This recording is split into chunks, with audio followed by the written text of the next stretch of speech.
Everybody. I wanted to just give you some feedback briefly on your responses to discussion four.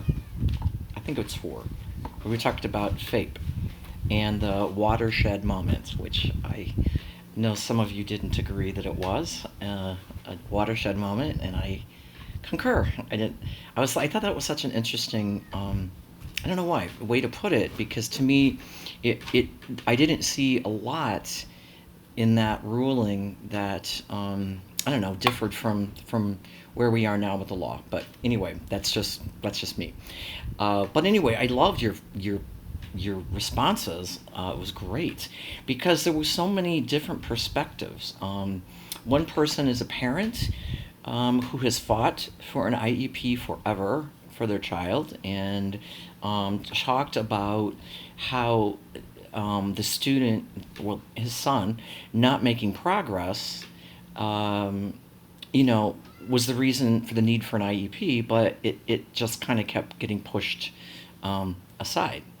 And then a paraprofessional who was talking about the curriculum that sometimes, I think it was a woman, that he or she receives, and work for students that really isn't challenging or appropriate.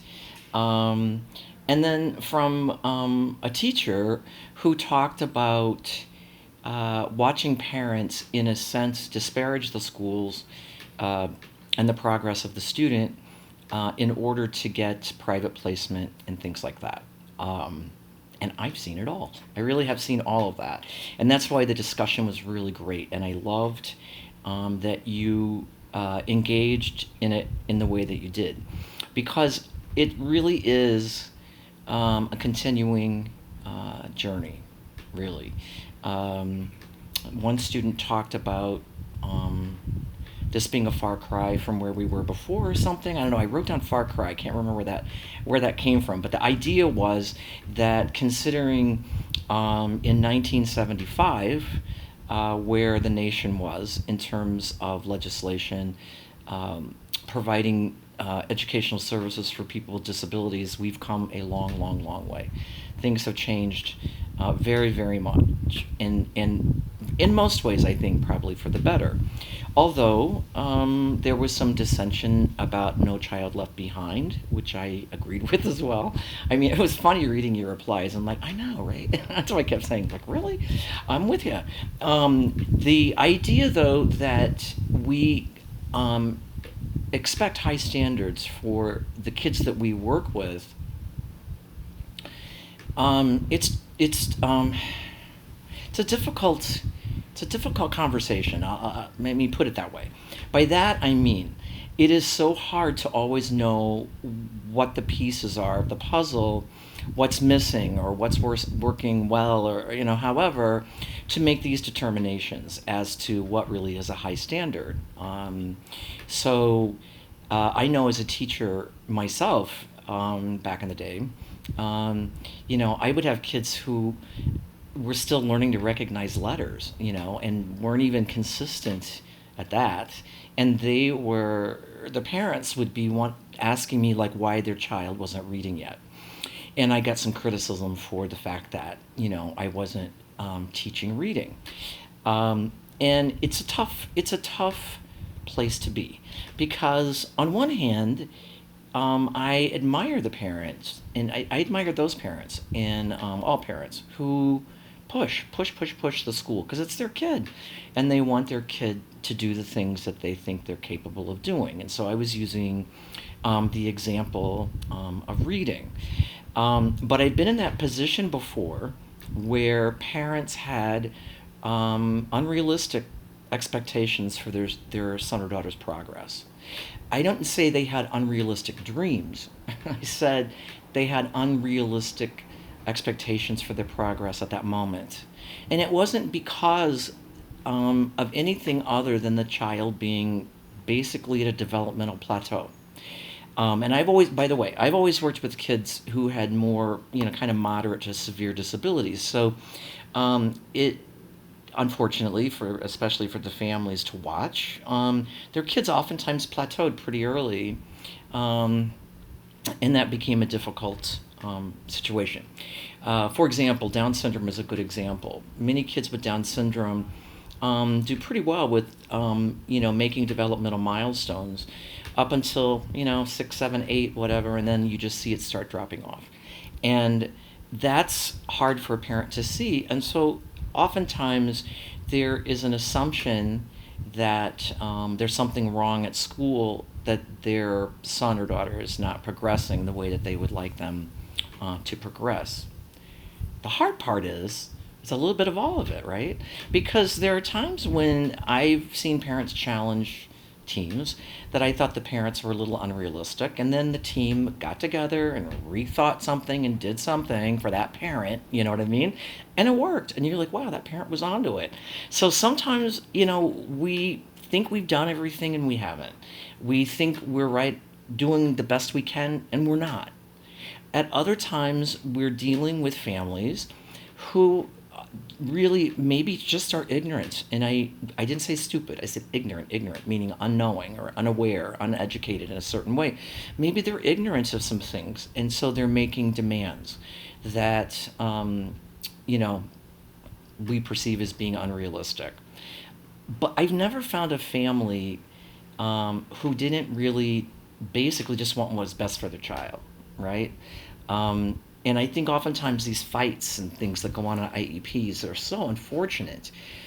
They come from the fact that we don't always remember that the parents are coming from a good place. Let me put it another way. We should always assume that parents are coming from a good place. Even if they're not, we should always assume it, because it is their job. They are the advocate for their child. They are the one who takes care of that child in the world. And so, in a sense, if we really believe that we want to help that child, and if we really believe in that child's abilities and we want to see their potential, then we need to work with the family, because the family is the only thing we've got going. So why would we make them mad? Or why would we push them away? So a simple thing to do, I think this might have been my experience, a simple thing to do is that when parents come in and are at a meeting and are making accusations that I think maybe are unfair or untrue or whatever, or coming up with ideas that I think, I don't know how this is going to work out, always go for they are doing the best they can for their child. Always go with good intention. It always works. It always works. I worked with a family, I don't know, about 3 or 4 years ago now or something, and the parents had very unrealistic expectations of the school. And I told them that. I said, "Look, I'll help you go to the school. I mean, of course." And I didn't like what the teacher was doing in terms of behavior management. And this kid had behavioral issues. I didn't like her whole behavior plan thing. And so I definitely thought the school could do a better job. But they just had such unrealistic expectations of what the school should be doing for them. That I just said, look, we have to talk about this, because I'm not going to go in there and you can do it, I'll sit by you, but I am not, what you're asking for and what you're expecting the school to do, they don't have the means, they don't have the resources and stuff like that. And I said, I'll help you think of all the ways that we can get all the same things that you're looking for in different ways, but it's not going to work in the way that you really want to do it. Okay, they got mad. And I knew they were going to get mad. I liked them and they liked me, but they got kind of pissy. And anyway, they left. And I didn't see them for a little while.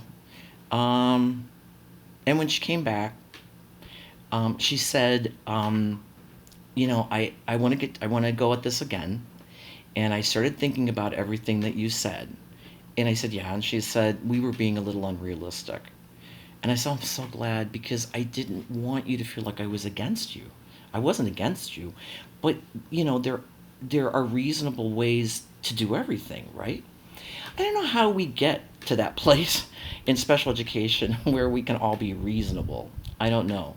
But this idea of a free and appropriate public education is a really, uh, I think it's a really very complicated idea. I think there are so many things that inform our thinking around what is a free and appropriate and public education. And I enjoyed reading what you all had to say about it. I enjoyed that, some of you were aghast at, like, like minimal progress, or like people saying, I've seen people just push the IEP through or some things like that, doing just enough to get by, and all of that, right? I was so happy you were upset about that. I mean, really, I was. I was like, okay, good. Because I always think sometimes, maybe in special education, we're losing some of our gusto.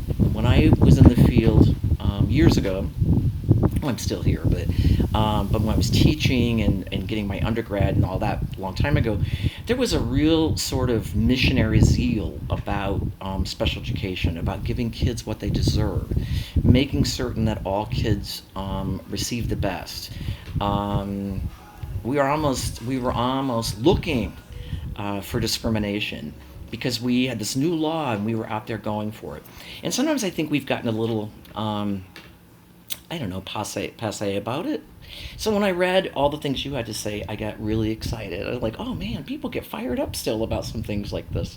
And so FAPE is something that can really fire you up because it really is a difficult, I should say maybe complex, maybe is better than complicated, but it's complex, okay? Because I've seen really bad teachers who didn't know how to teach, and I see their kids not doing well. And that's not right. And I've seen other teachers who are brilliant, but the parents think they don't know what they're doing. And how do we sort all this out? Where do we go with this? I am so happy that you all are taking courses and getting more education and doing things to prepare yourself to hopefully make changes and to enhance and improve what we do in schools. Because when we get down to how do we know if it's an appropriate education, right? It means that we all have to be able to take ourselves out of the picture, look at what's best for the child, and then make a determination as to whether we have met FAPE. When we get all up in it, I've been teaching this long, or I've been doing this, or I've been doing that. When we get all in it with our ego, it's much harder for us to then look objectively at what FAPE really is. Because, I mean, who wants to think that they're not doing a good job, right? But we need to be open to that. If a parent thinks that we're not doing something, we should analyze it. Are we? Maybe we're not doing that. Maybe I don't know how to do that. Maybe there is a better teacher for that. The more we relieve ourselves of our never ending, I should say, egos that tend to get in the way, the more we take ourselves out of that ego centered place, the better we are at having these kinds of conversations, because it really are a lot of things come into play about what is an appropriate education. I mean, like, one of the things that just came to mind for me was a kid that I was on his IEP team, and we put him in the school, and it was a therapeutic school. And the day that we were there, we visited, we did work, I don't know, whatever. But anyway, the teacher was great. I thought the curriculum was really great and all this other stuff. But when he got to the school, this kid, the environment was horrible for him. Absolutely horrible for him. And so what appears to, on paper sometimes, to be FAPE is not. You get there and you really see, like, that's not at all what it is. Unfortunately, it'd be nice if the system wasn't so cumbersome. It'd be nice if we would be able to have a lot more flexibility to move kids around and, check things out and try things out and all that. Because in the end, really, if we had that kind of freedom to do that, and again, if we could suspend ego and not assume that our school knows how to do it best, or I've been doing it this long, or whatever, we would tend to probably have a better outcome for children um, and for families. So I hope I'm making sense. All of a sudden, I'm at the end of this little note over here. Like, I hope I made sense about what I'm trying to get to. So here's what I'm trying to get to. Um, we need to think about how it is that we interpret what it is that we interpret about things like fate. We need to be as objective as we can be about things like fate, so that when we're having these moments, a parent who disagrees, problems with placement, I don't know, it could be any number of things, that we literally try to hold true to the law, to the values of the law, and that we look at those things as objectively as possible in order for us to have a real conversation about what we're doing and are we doing it right? Are we not doing it right? Um, one thing that came up in your writing too that's unfortunate, I think, is the lack of special education staff, poor quality special education staff. It's just something that I don't quite know how we're going to get our hands around this because, frankly, teachers are being put down all the time. So salaries aren't great. So it's not like people are lining up to be special ed teachers or teachers in any area for that matter. And so being able to work as not just lead teachers but as teacher leaders in your area, looking for ways and means to have discussions about these kinds of issues. I've always thought, wouldn't it be interesting that well, I'm going to use fate. Wouldn't it be interesting if for a professional development, activity or something, teachers just sat down and wrote down all the things they thought contributed to this idea of fate, or how in your building you think you're doing it, or you're not doing it, or ways you could be better at it, or whatever. Because we oftentimes throw the language around of the law and all sorts of things, but oftentimes we don't come down to a real, in the moment, let's look at the things that we do and how we do them and see if we're doing them right. I will tell you one other thing before I close. I've been working with parents for a really, really long time, and I've made big mistakes. I trust me, I've made mistakes and I've done things wrong. But here's what I've learned. What I've learned is if a parent feels that you truly have their child's best interest at heart, they're gonna cut some slack. They have with me. They really have. I mean, because they know I'm not trying to shut them down. They know that I'm not trying to prove myself to them and things like that. So, that's a big issue for me, is that if we continue to focus on the child and focus on the family as the customers, as they come to us and they need to be pleased with our, like a restaurant, they need to be pleased with the meal we serve, or they'll go somewhere else. If we thought of it more that way, and we took more time to instill in parents a sense of our own belief in their child, our own understandings of their child, meaning that we try to let them know that we really get their kid and that we really like their kid, those things. It just causes a lot of good things to happen. And I can't encourage you enough to do that. That you want to really make an emphasis on doing what's right by the child, doing what's right by the family, doing what's right by the law. And when parents know that, I think there's just a much better understanding and a much better environment in which to problem solve and to do the work that we need to do with them. So I just really enjoyed these comments that you all made, and thought it was really a good read. It was a good read, and it made me feel good about you guys all going into the field. I was excited to see some people getting a little fired up about that. Okay, thanks again for what you sent in or what you wrote on the discussion groups, and I'll be back to talk about some other discussion groups soon. Thanks.